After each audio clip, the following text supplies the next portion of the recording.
Welcome to another episode of the About Mansfield Consumer Advice Series. I'm your host, Steve Casillo, and as we do every Friday, we bring in our financial guru, that would be Phillip Washington Jr., to talk about all things financial. We are continuing his recurring series, Mind Over Money, Rewiring Your Financial Attitude. I don't want to appear greedy or materialistic. I don't have access to financial resources.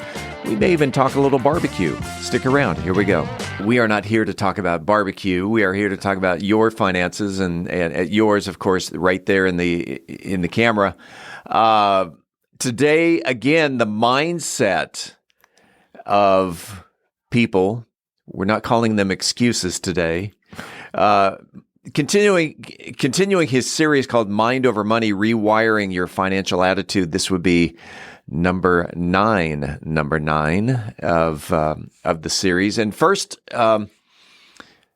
is not really a mindset. You brought this into your podcast, Wealth Building Made Simple. And so we'll start with that. Go ahead. Yeah. And the question, it came up through a blog post I read, but it's, should I put all of my money inside or outside of the U.S.? Should I put all of my money? Oh, yeah, it does say in, doesn't it?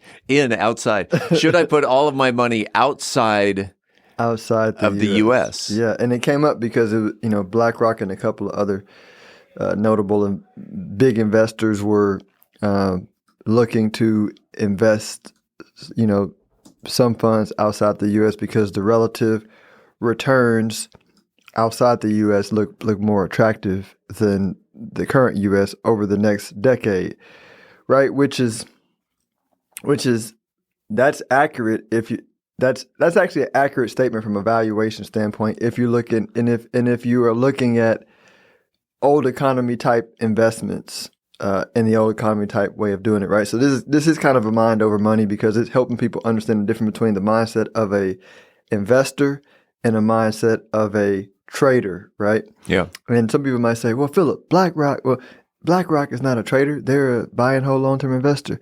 I mean, right, kind of, but a lot of these big firms, what BlackRock was not saying is they're taking all their money out of the U.S. and putting it over there. They're just saying we're going to tilt a little bit outside the U.S. because the U.S. is more expensive, overpriced relative to the emerging markets, right? And so it's important to understand that BlackRock is it's one of the big four funds in the world, right? And so when they're investing, they're not investing for wealth creation.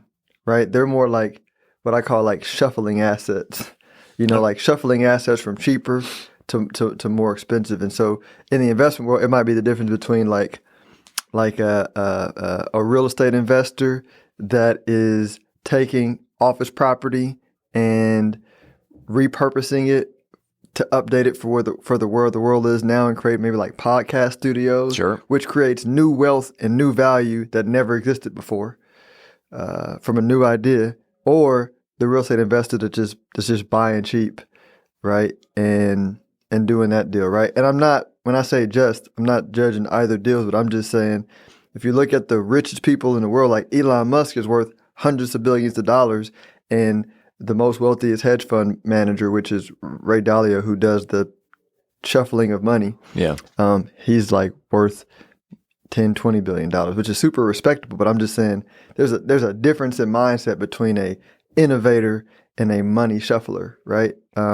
Investor and a trader. This being on a grand scale of placing your money outside the U.S., if you were to take it down to a smaller point, this is really diversifying your portfolio. It's really diversifying your portfolio, right? It's what they're doing, but I'm also bringing in the point that if you stay focused on innovation, right, then crypto, artificial intelligence, gaming, podcasting, which there's stocks that you can buy.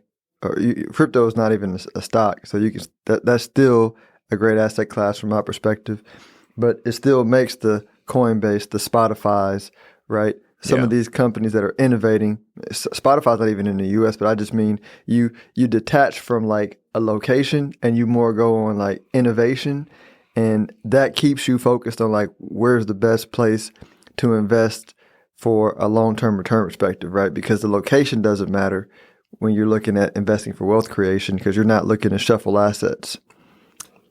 Makes sense to me.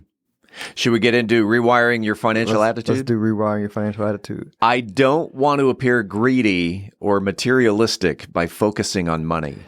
Yeah. So that I think that's I feel like when we are evolving from a poverty consciousness to a wealth consciousness, I feel like we all have to go through it, right? I know, my background, we didn't come from money, right? Even the church we grew up to was very, shame, right? You evil person, this person had to, die to give you life or whatever. It's just a very shameful type. And that's similar when you look at social economics around the world culturally. Like a area of poverty has a lot of shame and guilt in the foundation of like the built into the culture around like everything, but specifically money. And so this is something that you have to overcome, because I think it's a mechanism when you don't know how to get it, then you only judge it. And so it's first, in order to get wealth, you first have to overcome like the shame and guilt of like money, because money is neutral. Money is nothing. Like it's not good or bad. It's how it's used and how it's viewed properly, right? So go ahead. Yeah, you can do it for good purposes. And this question always comes up on social media. If you won the lotto today, which I think the lotto most recently was $1.2 billion.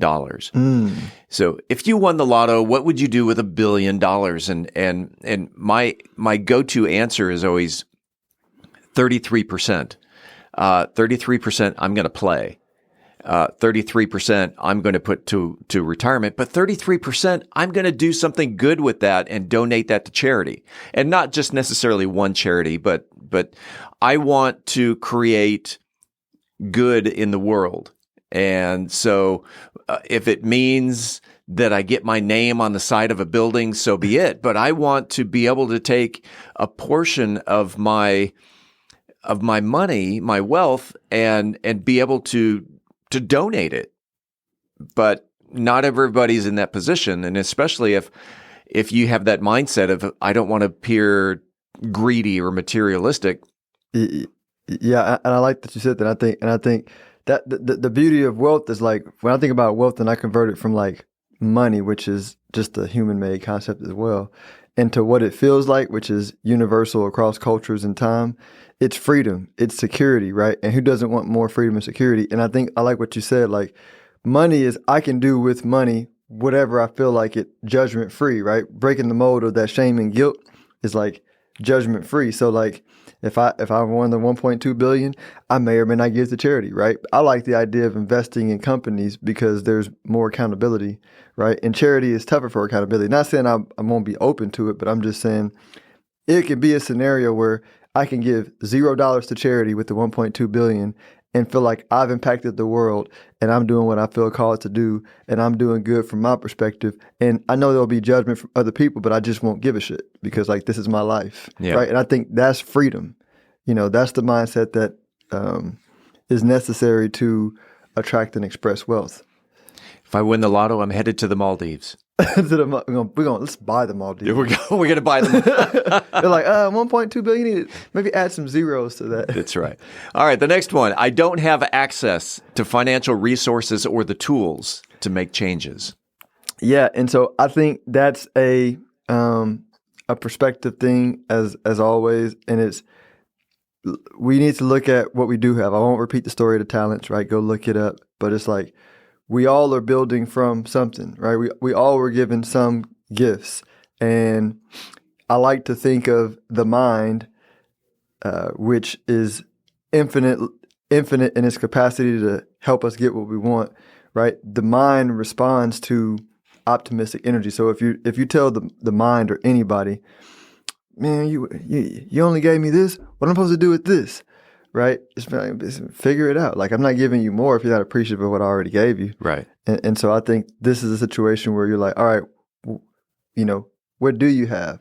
Let's build on that, because I feel like when I've thought that way, when I've thought thoughts of I don't have this or I don't have that, I have to check myself and go, well, but now you're comparing yourself to this other person that you're coveting, right? So let's bring it back to what you do got, and what do you have that feels like that today? It may be a smaller expression of it, but like at the essence of everything, it's all the same feeling, right? So what do you have that does, and how do you expand that, and then just build on that?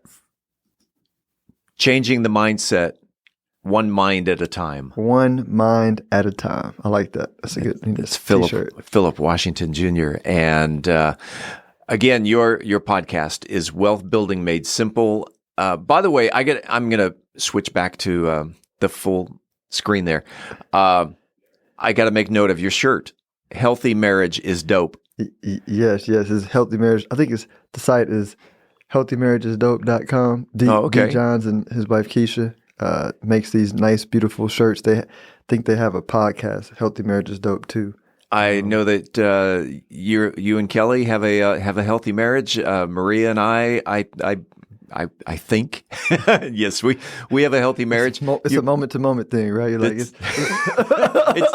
it's day to day. Day to day. But nonetheless, healthy marriage is dope. I just had to make mention of that shirt, and did not know that. But our friend Derek Johns designed the shirt. Cool. If someone wanted more information about Phillip Washington Jr. and Wealth Building Made Simple, or Stonehill Wealth Management, how can they reach out to you? The podcast is on every major podcast player. wealthbuildingmadesimple.us is the site for the newsletter, and stonehillwealthmanagement.com is the site for our wealth management services. We do this every Friday, and which means we'll be back again next week. Phillip, have a great weekend, and we'll see you soon. See you soon. We appreciate you listening to the About Mansfield Consumer Advice Series. By the way, if you own a business and you are interested in being a part of the Consumer Advice Series, if you have the knowledge to give information in 10-minute increments to the consumers, shoot me an email to info@aboutmansfield.com. Again, that is info@aboutmansfield.com. We'll tell you how we can get you all set up. Appreciate it. We do it again next week right here on the podcast.